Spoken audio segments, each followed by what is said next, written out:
All right, here with Glyn Dyer, Dima Mixon here with the Pine Bell News. Glyn Dyer with 247 Sports. You already know what time it is, Glenn. It's time for bold predictions and game picks for Southern Miss and Jacksonville State. 6 p.m. kickoff on Saturday evening at the Rock. Glenn, I wanted to run you down some stuff that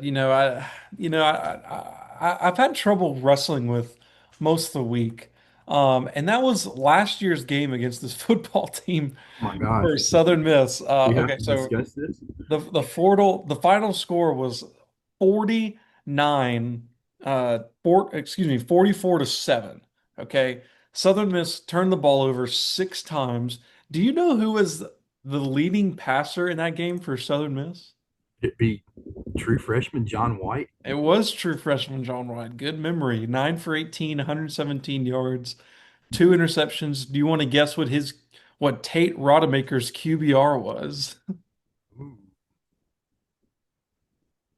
go ahead, give it up. What was it? 3.3. Ooh, Just so everybody knows, this is sweet tea. I just wanted to point that out. oh, Glenn thought I was drinking before we started recording. All right, so this is where the rubber meets the road, Glenn.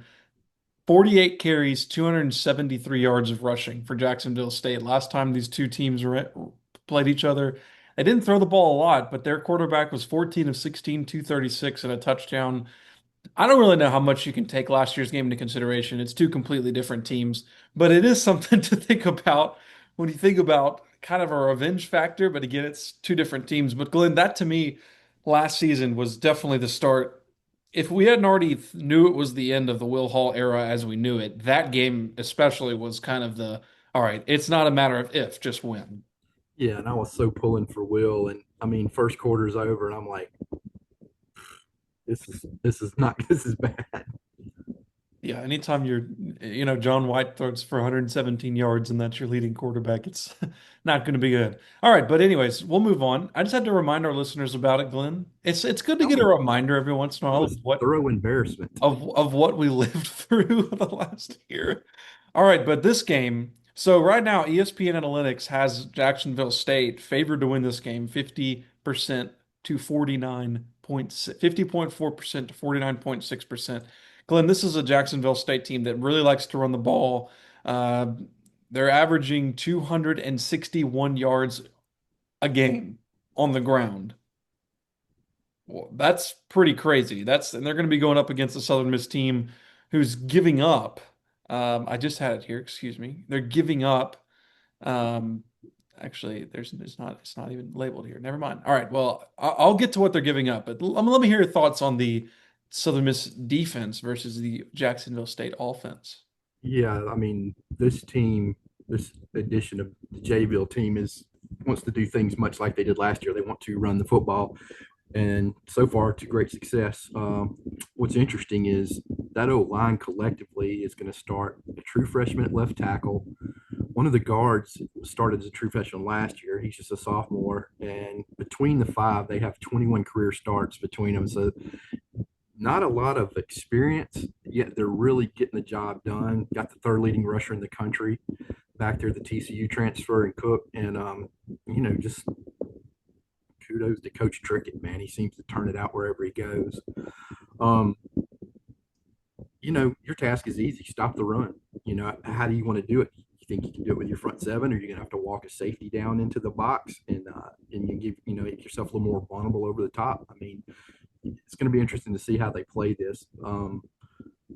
We always talk about bold predictions, and I just have in my gut that that Southern Miss flips the script in this game. Southern wins big in this game Oh, over them. well, don't give up your pick yet, Glenn. Oh, I'm fired up about it, man. We're gonna get to the picks here in a second. 143 yards a game that Southern Miss has given up on the ground Right, that's against not bad. teams. It's not horrible, right? It's not horrible. It's not as bad as I think we initially thought it could have been after that first game. They've really sorted the line, and I thought their run defense was actually pretty good against Louisiana Tech. Of course, I mean, really, Glenn, if you take away the first two tight end throws, I mean, you just take those off the board. Obviously, you don't because they still lost the game. But if you take those off the board, I mean that Louisiana Tech offense wasn't moving the ball great against the Southern Miss defense. I think they had one drive where they just put together a nice drive. But other than that, other than those two tight end 60-yard plays where me and you could have ran it down the field. Right. I don't think we would have gotten as far as them, but we would have been at least getting it to the 50-yard line. But I think the defense has played better. Um, I still think this. Do you think this is the best rushing attack they faced? It's hard to say. I almost want to say that they have faced two better in App and La Tech. That could be proven wrong Saturday, but that's just the way I feel about it.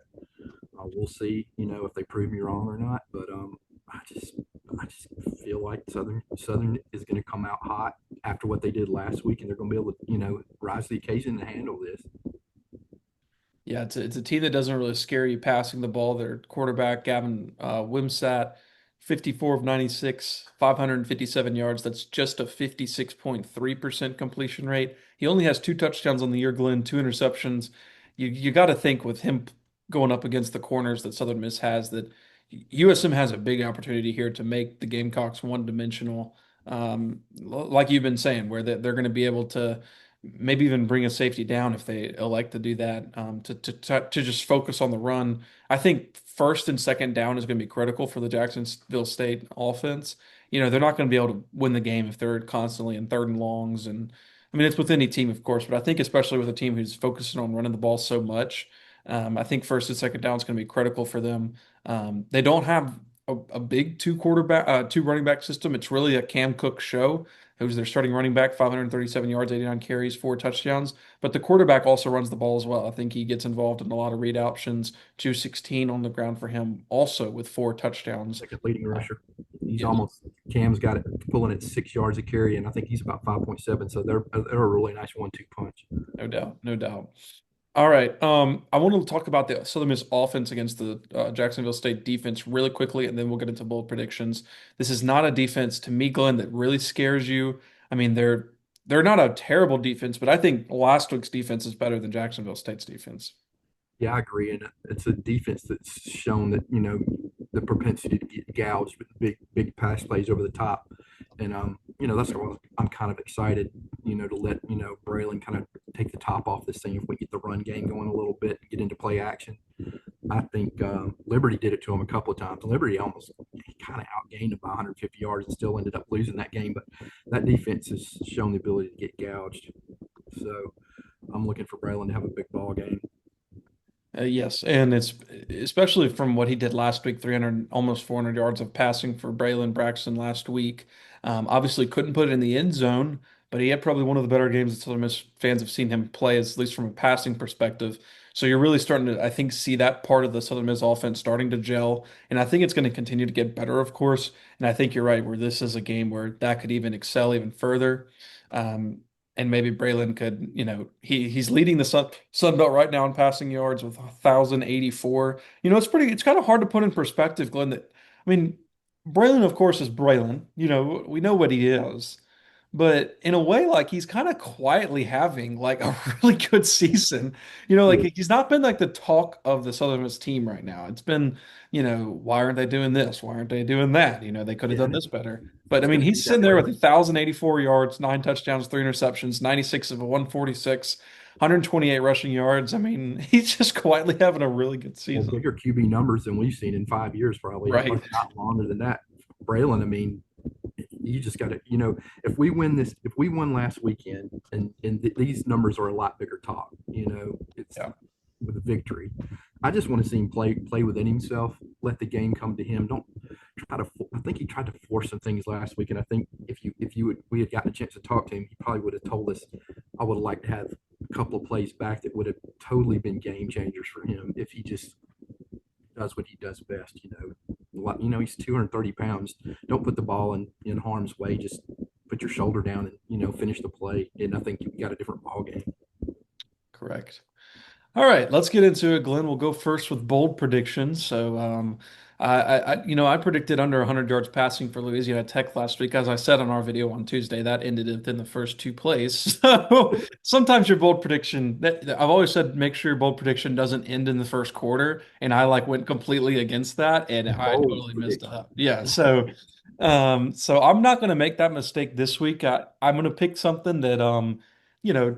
I feel confident in that at least it might make it to the fourth quarter, but I'll hold mine for now.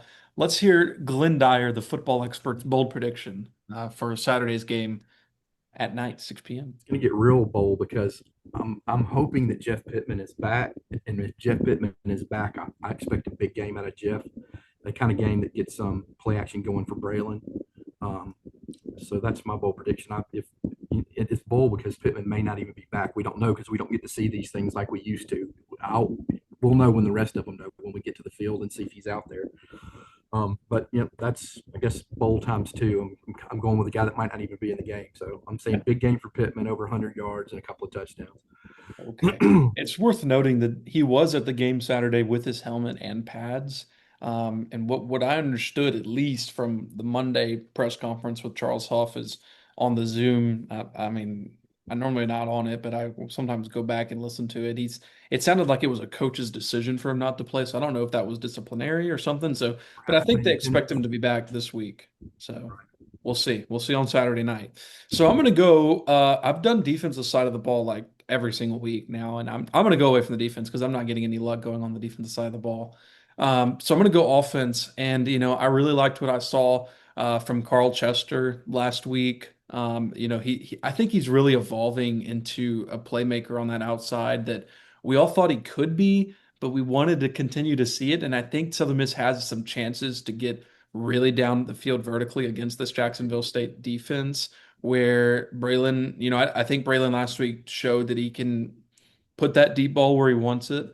And as long as there's not a halftime fireworks show, the receivers should be able to see the ball the whole game. And so I'm going to pick Carl Chester to go 150 yards receiving with a touchdown. So pretty bold. I know that 150 yards receiving doesn't sound very bold, but with this offense, with the amount of playmakers they have, and I think that they're not going to have a lot of opportunities, kind of like last week, where Jacksonville State with that rushing attack will kind of run down the clock, and you'll kind of look up in the second quarter, going, "How in the world is it almost 2 minutes to halftime?" So but I do think that they have the opportunity there. The opportunity is there for Southern Miss to be able to, go vertical, go down the field against this Jacksonville State defense. And I think that's why the total is at 54.5 because they expect some scoring in this game. But so Carl Chester, 150 yards receiving and a touchdown for me. With that said, Um, yeah, I think I felt like Kyron Heath had a chance to have a big game last week, and there were some spots where he's open. There were some other spots where he's open. They didn't get the ball to him. I think I'll look for his role to continue to expand as well, and use him as a weapon down the seam. for sure. For sure. All right, let's pick the game, Glenn. The book right now is so Southern Miss opened at a 4.5 point favorite. That's since moved down. So some money came onto Jacksonville State, but it's only down a point. So 3.5 point Southern Miss favorite. The over under is set at 54.5. What is your game score for Saturday night at the Rock, 6 p.m. on ESPN Plus, Jacksonville State, Southern Miss? Bold is bold again, and bold can also be like stupid too. So I'm going with the over in 44-24 Southern Miss. Wow, so blowout. You I'm you see it feeling it. going one way. I'm feeling it. Yeah, okay. 44-24. I do think the game is going to be close. I think Jacksonville State is better than even I anticipated. I think it's going to play a lot like it played with them at Georgia Southern 2 weeks ago, when they went up there and, played pretty good. They lost by 41-34 against Georgia Southern. They were able to run the ball well. It was actually a pretty high scoring game, Yeah. which I think a lot of people didn't expect. So Cook had 120 yards rushing. Wimsatt had 178 yards passing. They had 397 total yards of offense. I think you could see something like that, but I think Southern Miss is going to be able to put points on the board enough to kind of neutralize that. So I also have the over Glenn, and I'm going to go. I kind of went back and forth on this, but I am going to pick Southern Miss to win the game. So I'm going to pick them to win 41-34. So the exact same score that Okay. Georgia Southern had. So Write this down. 41-34. Yeah. So I do that'd be them covering the 3.5, which I think is easy to get to. I mean, I think they'll win by more than a field goal. So 41-34 is my final score. So the football expert Glenn Dyer 44-24, the not football expert Dima Mixon 41 to 34. So we'll see what happens in the Rock on Saturday night. Glenn, anything else you want to say to the listeners? No, just I'm looking forward to it. I want to see a rebound. I think they may have learned some lessons from last week. I'm hoping that that's the case, and if they have, I look for Southern to have a big football game Saturday. All right. And Not, there may be some problems, to deal with going forward. right. I think it'd be big for them to get a win before the bye week, and a really big game next game would be at Georgia Southern. So on that Thursday night game, next conference game. So we will both be in the Rock on Saturday night. Catch all of Glenn's coverage at 247sports.com. Golden Eagle Pride. Yeah, Glenn, you just had some nice baseball stories come out. Yeah, covered some scrimmages. I had a Coach Creel story come out regarding the offense and the hitters, the new hitters, the guys coming back where they were going to, place them in positions, and then Coach Oz nailed down all the pitchers. Man, really, really impressive. Another impressive freshman pitching class. It continues just to build it year after year. Yeah. So you can read all of his coverage at Golden Eagle Pride 247. It is a phenomenal site, and I'm glad that he has agreed to join us here at the Pine Belt News each and every week to break down the Southern Miss football team on video. You can read all my coverage at Pine Belt News, hubcityspokes.com. Just came out with a story on baseball as well with Christian Ostrander. Talked about Coach Huff also making sure his team's preparing correctly. You'll see a preview and pick tomorrow on Friday as you're watching this on Thursday. But for now, thank you to Glenn. We'll see you at the Rock on Saturday with our post-game reactions, and hopefully our camera does not fall down this time. That was awesome. So we'll see you at the Rock on Saturday, 6 p.m. ESPN Plus. Thanks for watching. Take care, my friend.